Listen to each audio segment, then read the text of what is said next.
All right, lesson 4, warm up.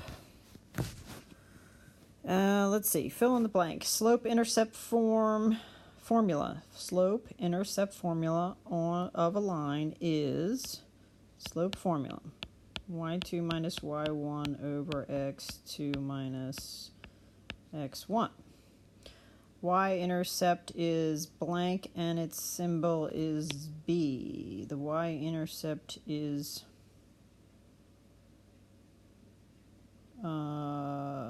where the line of the graph crosses the y-axis. I'm not sure what else I meant by that. Yeah, I mean, that's what it is. Okay, slope. Oh, wait a minute. Slope formula is this. Typo. All right, that's the slope formula. So up here, I must have meant to say slope-intercept form of a line. Y equals mx plus b. Slope-intercept form of a line. That's the formula for the slope-intercept form. Okay, the slope formula is what number 3 is. All right, so if this was the slope, let's make this point 1 and this point 2. And let's see, y2 would be negative 4. Let's see, minus a minus 1. I need to get my key out. 5 minus minus 5. So this is a big fat plus. So negative 4 plus 1 is negative 3. This is a plus. That's 10. Let me grab my key here, make sure that I am getting them correct.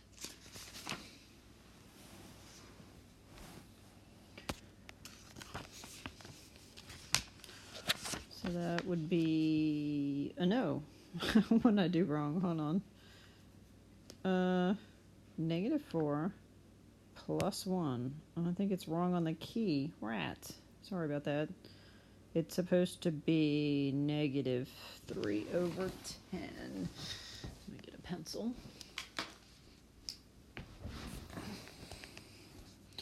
And correct it on the key. This is supposed to be a negative 3. Fix. Okay. Moving on. All right, the following equation represents taxi service charges. All right, this is an equation in slope-intercept form. Slope-intercept form. Whoops, sorry about that. The C of M is used instead of a Y. The 4 is the y-intercept, and its symbol is B in the formula. Its unit, the 4, this is dollars, right? Dollars. The 1.75 is the rate. It's also the slope, either word. And its symbol is M in the formula. It is in miles. Well, let's see, mile units. How about dollars per mile? Dollars per mile. Dollars per mile. So the x, so if this was in an ordered pair, if the x was in an ordered pair, the number of miles would be the x, and the y would be the number of dollars. Okay, so the number of miles you input, you get out, or the output is the number of years. But in units, it's dollars per mile. So M is being used in the formula instead of an X. The Y equals MX plus B. Okay, the M is being used instead of an X. And it's a little confusing.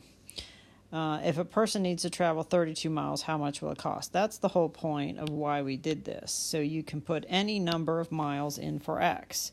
So C of M equals 1.75 M plus 4.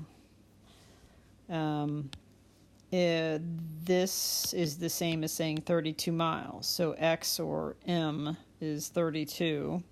So 1.75 times 32. And how much will it cost for the total ride if we do that? Hopefully that is 1.75 times 32, according to this, is 56 plus 4. So C of M, so C is 60. So you might see the function notation, which is C of sugar. That is not what I mean. I'm going to wake up in just a second. Hang on. C of 32 equals 60. That's how they do it in function notation. That means if M was 32, then your C of M is 60. Okay? Sorry, that is really sloppy. Hope you can read that. All right, more practice with these guys. Do not use decimals or mixed numbers. Solve for F. So that means we're going to have more than one variable here. And we're looking for F. There is F right there. This is the right one, right? Lesson 4. Yeah, it just seems a lot simpler. Okay, that's F. So X is over here. So let's go ahead and distribute. We still need to distribute first for our first thing to do. Even though it doesn't have anything to do with the letter we want, I still think it's a good thing to do first, because you're going to be, doing next? Moving this 5 over here and ending up with this, and you wouldn't be able to add it to stuff on this side if it wasn't already distributed. So we still had to do that, okay? That was kind of a little planning ahead. 2x, these are like terms. These are constant terms. They're like terms. So negative 1 plus 5 is a positive 4.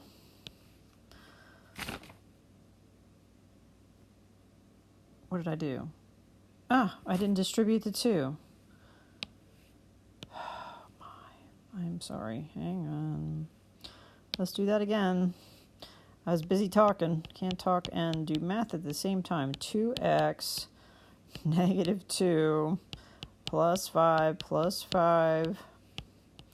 F equals 2x plus 3. That's what this other paper says.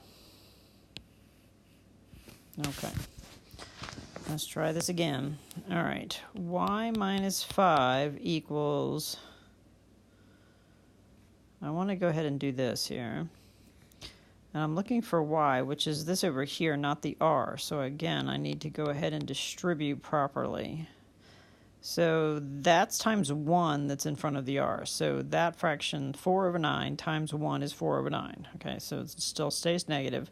But then this times this. What is 4 over 9? Well, negative 4 over 9 times negative 3 over 1. Going across the top, that's going to be negative times the negative is a positive 12 divided by 9.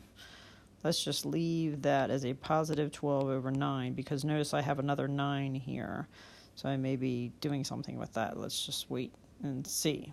Okay. I did all that, so I needed to distribute, even though I wasn't looking for r, so that's fine to do that. But I need y alone, so I'm going to add 5 to both sides. Now, I'm going to add the 5 over here, because it's not a variable term. See how the 4 over 9 has an r with it. So we don't add the 5 to that. We add the 5 to the fraction that doesn't, that's a constant term. It doesn't have a variable. So those are like terms.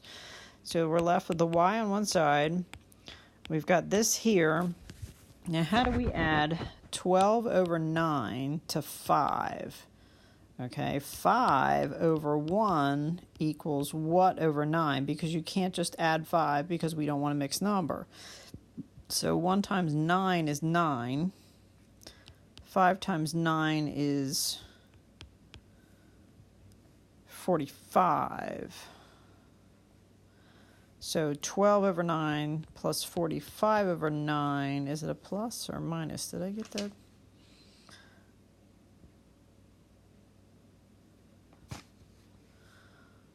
No. All right, so when I did negative 4 over 9 times a positive 3, I was supposed to get a negative 12. Did you notice that? So when I add 45 to it,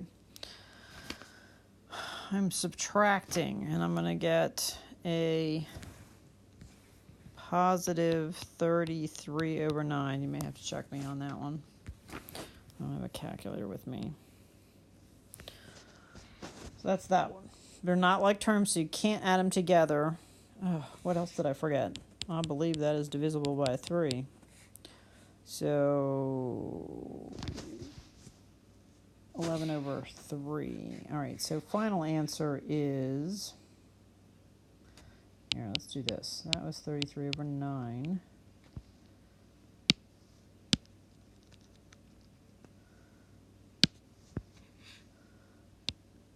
Oh, goodness gracious. Divided by 3 is 11 over 3. Whew. Okay, it's been a long day. Sorry. All right, let me see if I can get through one more. All right, P minus a minus 5 is a big plus. I haven't even looked what I'm supposed to be doing yet, but I did that. Okay, solve for P, so that means move the 5. Ignore the P. Put your hand over the P. Don't touch the P. We're moving things away from it. All right, that seemed kind of easy. Did I get, looks like I got that one right. All right. Let's see. T minus 8 equals, let's go ahead and distribute. All right, negative times negative is a positive 2 over 3. Okay, let's see. And then I find out we're solving for t, which means move the 8. Put that over here. This is t equals negative 2/3 c plus, okay, 2/3, and I'm going to add 8. What is 8 in terms of something over 3? So that's times 3, and that's times 3, so that's 24. 8 is the same thing as 24 threes, and if I add 2 more to it, I have 26 threes, which I had before on the key. So I think we're good. Does 3 go into 26? How do we remember the divisibility rule for 3? 2 plus 6 is 8. 8 is not divisible by 3, so 26 is not divisible by 3. So you have to leave it there. All right, last one, solve for m. M plus 3. I'm doing this on a purposeful way. Notice we're leaving this P, T, M, F, Y by itself because this is a warm-up for something else. So obviously whatever this variable is out here, we're going to be solving for and what we're doing next. So that's why we're continuing to do this until we get it right. Apparently I need the practice. So let's see. This is a plus 4. So distribute 3. This would be 3d plus positive times positive is a 12. And then we're moving the 3. Move the 3. M equals 3d, yes, plus 9. Done. Okay? All right, that's it for the warm-up, I think.